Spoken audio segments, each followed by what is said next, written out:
lead up to opening day is often more exciting and intense than the season itself.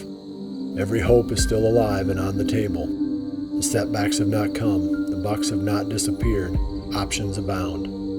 It is a time of optimism and excitement that is undiluted by disappointments. We are getting ready to board the roller coaster, one that can give and take joy without a moment's notice. But for now, the world is perfect.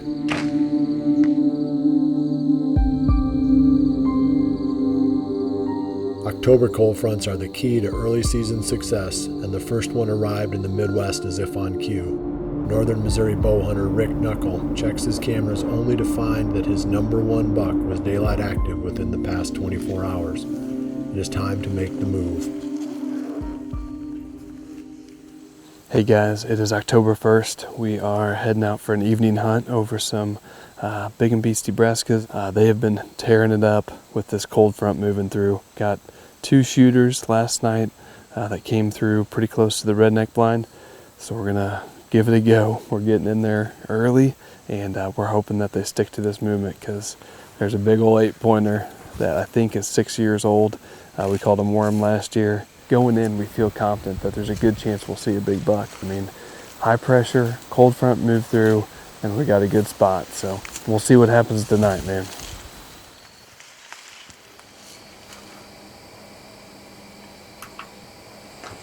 All right, guys.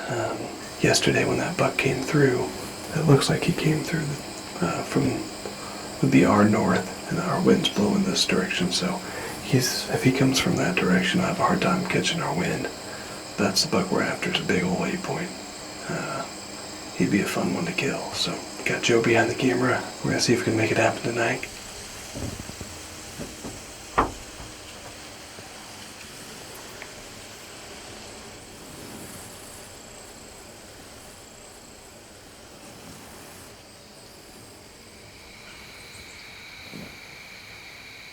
There's a deer.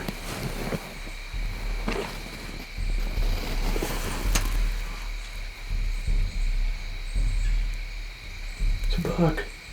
Very good buck. It's going this way.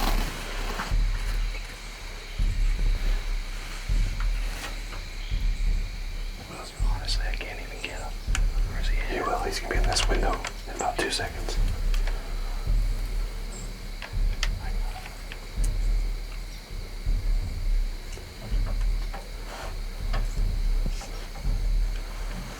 That's him, yeah. That's definitely him.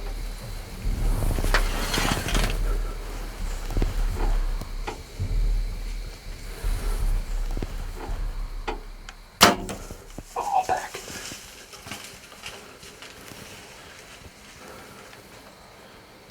It's a liver hit. Dang it. Forgot to settle in. Not happy about the shot. But I'm pretty sure we'll find him in his body cavity, just a little bit back. Just shot the big 8-point. I'm pretty sure this is the buck last year that my dad had all the encounters with. We waited for a good cold front, and we waited for him to show up on pictures. He just showed up last night, was the first time I got a picture of this deer. And tonight we came in, slipped in, and just made it happen on him.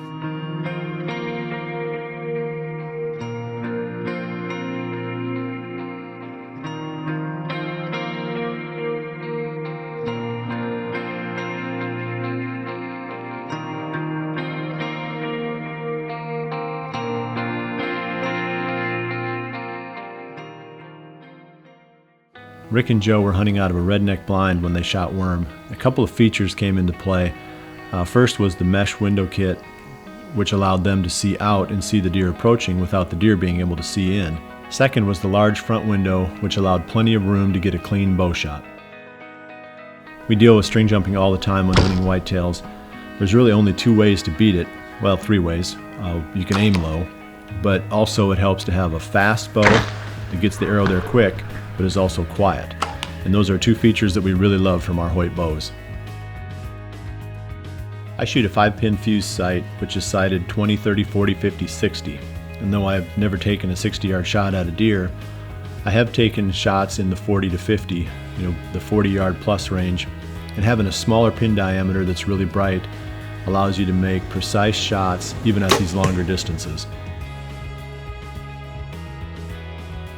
The Muddy ProCam 10 is a very affordable camera that's ideal for people who don't need a fast trigger time on their cameras.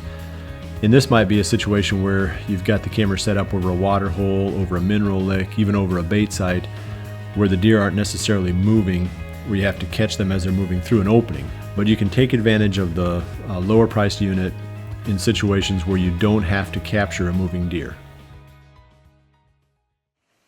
You ready? Yep. Let's do it.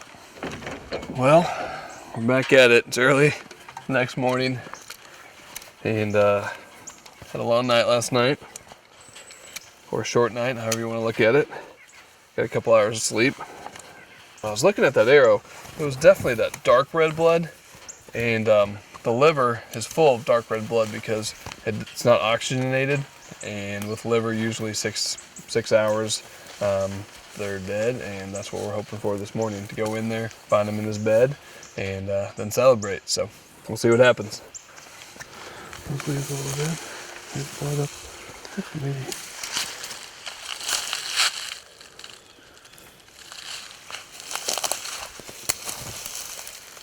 Yep. Oh my goodness. That's not, I mean, the blind's 80 yards away. My deer's laying right there. Unbelievable. Center of the cavity like we talked about. So that's where it came out. Well, it was a short recovery this morning. We walked right up on him. He was only 80 yards from where I shot him. And definitely a liver hit. He looked at the shot angle, it came out. Just kind of a overall feeling of respect for this animal is what I have right now. It's when you get an animal that you've pursued for several years and you finally make it happen on them, it just feels really good. But there's also kind of that little bit of sadness that comes knowing that this buck's not going to be out there anymore. I mean, my dad had several encounters last year with this buck, and I think it's a buck that my wife even passed up several years ago during muzzleloading season. So a lot of history with this guy, and he's definitely been a homeboy on the farm. We call him Worm. He's got these little turn at the end of his beams, turn up and down, and so started calling him Worm last year. And yesterday I came in, checked trail cameras. The night before we hunted him, he was on there and had come by the trail camera at 6 o'clock, and I told Joe, we got to go after him. I mean, I'm just excited, humbled, and it feels good to be behind a big Missouri buck this early.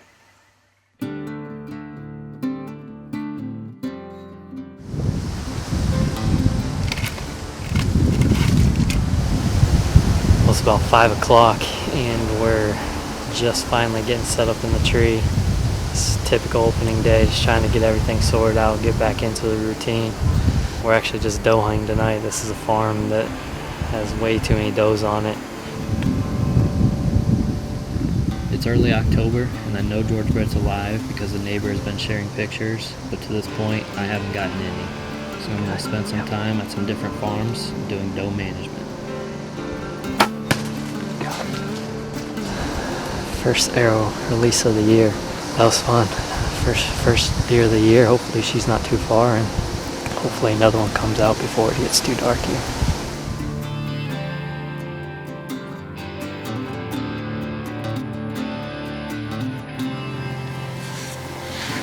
Well, it's Saturday, October 3rd. Jared and I got out to the farm, my new farm, this afternoon.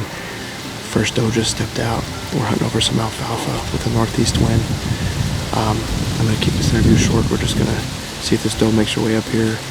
We're going to shoot a doe if we can, and I got a bunch of mature bucks feeding in this alfalfa right now, so hopefully one of those guys will show up too.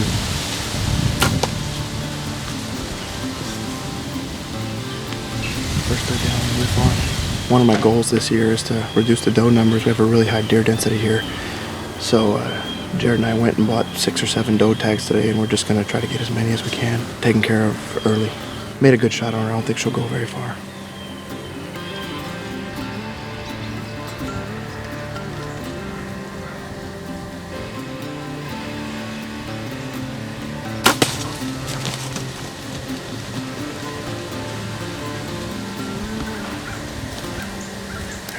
does. That's number 2 down. We're just about out of light here, but we've probably seen 11 or 12 bucks so far. They're really feeling frisky, this cool weather. They're playing out in the alfalfa, chasing the does around, messing around. We'll sit here for a few more minutes, see if we can't get a mature buck to at least let us get some video. Movement's really good. We'll just sit here till dark and then go recover the 2 does.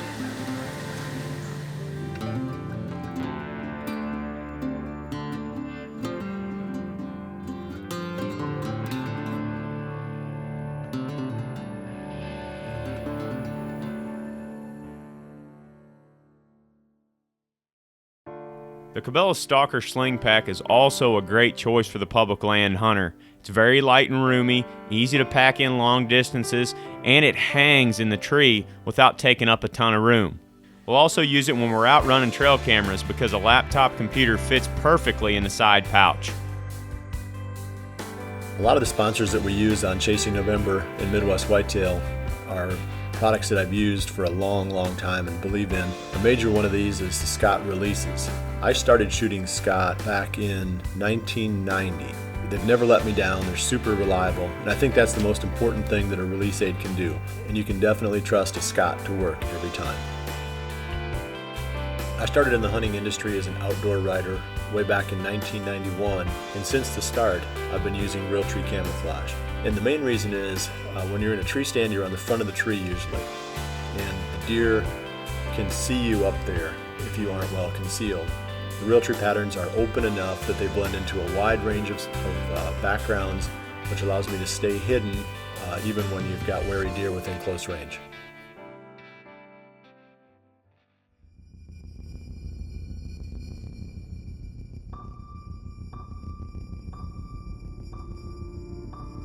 Though Eric and John have focused their combined efforts on a great 40-acre farm, Eric has a plan B for his 2015 season, and it proves to be better than he expected.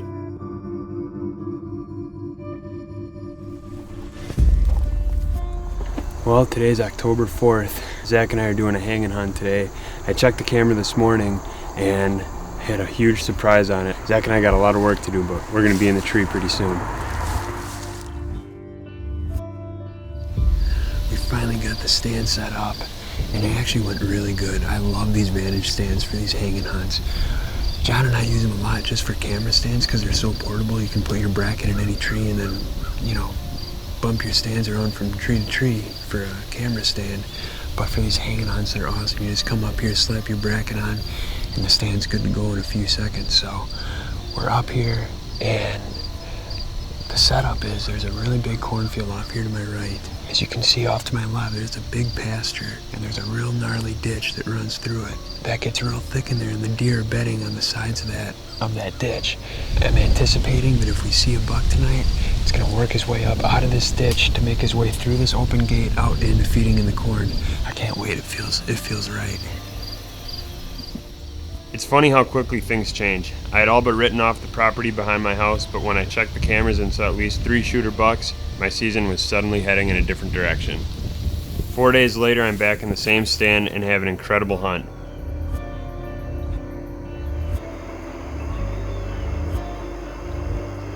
The first buck out is a familiar deer that I call Joker. At the same time he was feeding in the corn, I look over and see the biggest buck on the farm appear out of the thick cover. It was the Big 9.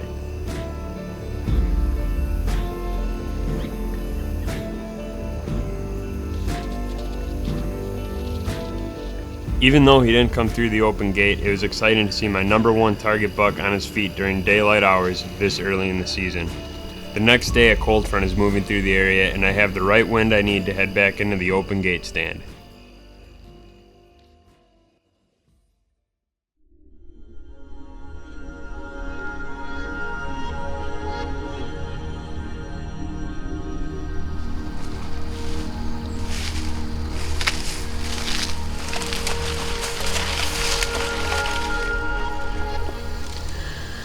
Today's October 9th, and I'm back in the same spot that I've sat the first 4 sits of the year. And pretty much my strategy for the first week of the season has been to wait for a northerly wind on a high pressure day. So we've really been watching that barometric pressure, and yesterday was the front end of a cold front. Even though it was 80 degrees, the cold front was coming in last night. Now today is the first day that the temperature has dropped. It's in the mid 50s today, upper 50s. And we're hoping that that's going to have the deer on their feet. We're going to sit back, we got a few hours of daylight left, and hopefully one of those bucks walks through this gate.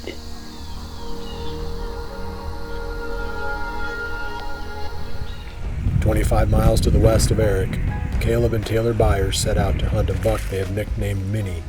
Sometimes names are misleading, as this deer is anything but small. It is October 9th today, and it is actually the first time we've been out this season. I slipped in here earlier today and pulled the card out of this camera, and we had Minnie in here the last 5 out of the last 8 days in daylight. So we're actually coming up in here with high hopes. There's a cold front that just blew in, and it's about a 20-degree difference from yesterday. So with the cold front blowing in, we think we have a very good shot at killing him.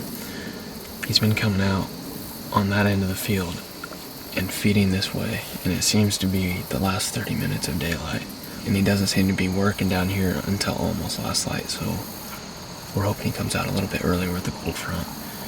That way we have a better opportunity of harvesting this deer. Hopefully we can get an early season buck down. Back on Eric's farm, the action is heating up. See him, there he is right there. Good, I see him. Good buck, I see him. Should have grabbed that. Yeah. Wait till he gets behind something. Okay. Wait, no.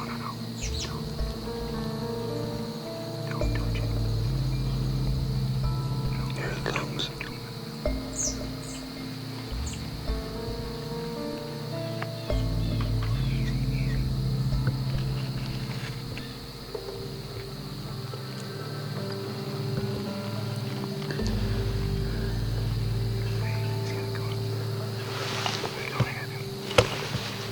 He's cornered pretty hard here. Wait, don't shoot.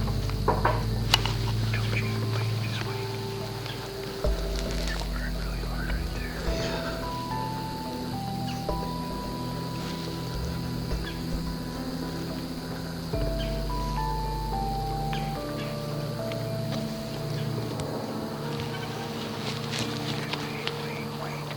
Wait until I tell you. Okay.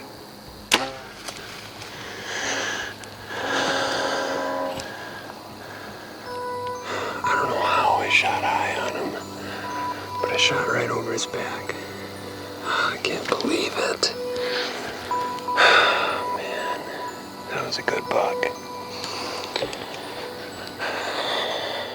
Do you remember the roller coaster? The same cold front that brought Eric his first shot of the season is urging the bucks in Caleb's area to abandon their usual caution and feed in daylight.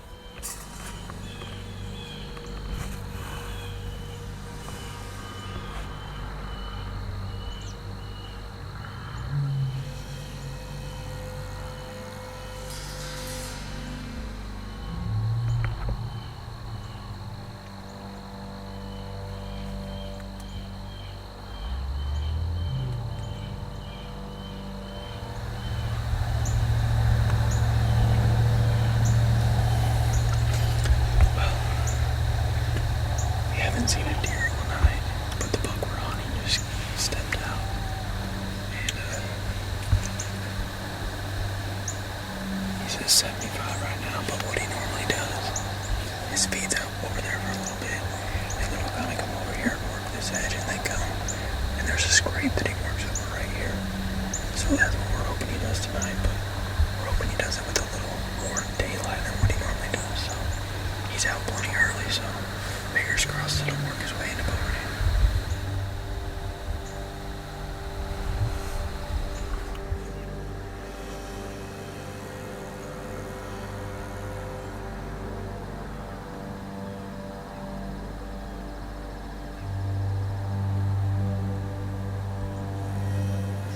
Minnie didn't end up working his way over here.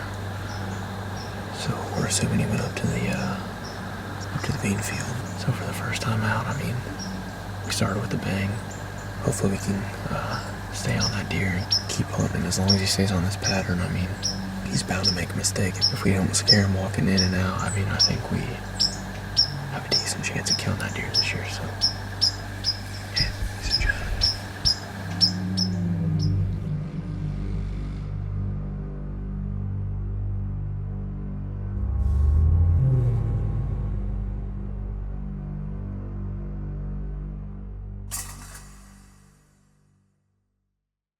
After picking up a new farm during the off-season, Caleb and Taylor set up a number of mineral sites using their trophy rock. This allows them to map out where the bucks are located and gives them a head start going into the season. Caleb and Taylor were hunting over a pure trophy clover blend food plot from Frigid Forage, and clover is the perfect choice for these small plots that receive a lot of deer pressure. It's nice to have something that's really attractive, but if it's gone before the season even arrives, it doesn't do you much good. The pure trophy clover blend will definitely hold up to deer pressure and will be there when you need it. My main concern in this hunt was a deer going through the open gate and getting downwind of me. To keep that from happening, I positioned an ozonics unit on the downwind side of the tree, and hopefully if a deer did go through the open gate, the ozonics was going to keep me scent free up in the stand.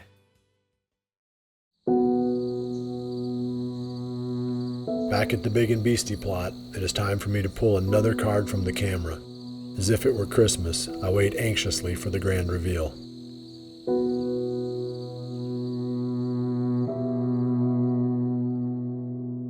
Big Junior obliged and made his appearance, but it was well after dark. This pattern continues for nearly a week. It is obvious that I'm not in the big buck's core. I need to keep moving cameras until I find a place where he is vulnerable, where he is moving closer to daylight. That is my #1 priority now. While waiting to gain more intel on Big Junior's whereabouts, I pull the card from another camera and discover that a great-looking 10-pointer we have been watching for 2 seasons is moving in daylight. With high hopes, I go after him. The first time you hunt a stand is often the best hunt of the season. Unfortunately, this one ended in a bust. The evening was warm and humid. The mosquitoes attacked anything that wasn't covered in a layer of camo. The pieces of the puzzle are coming together for me and my friends. We just need these cold fronts to keep rolling through. The first disappointments of the new season have beat us up and sobered us. Though sufficiently humbled, we remain undaunted. There is still plenty of time. After all, we are chasing November.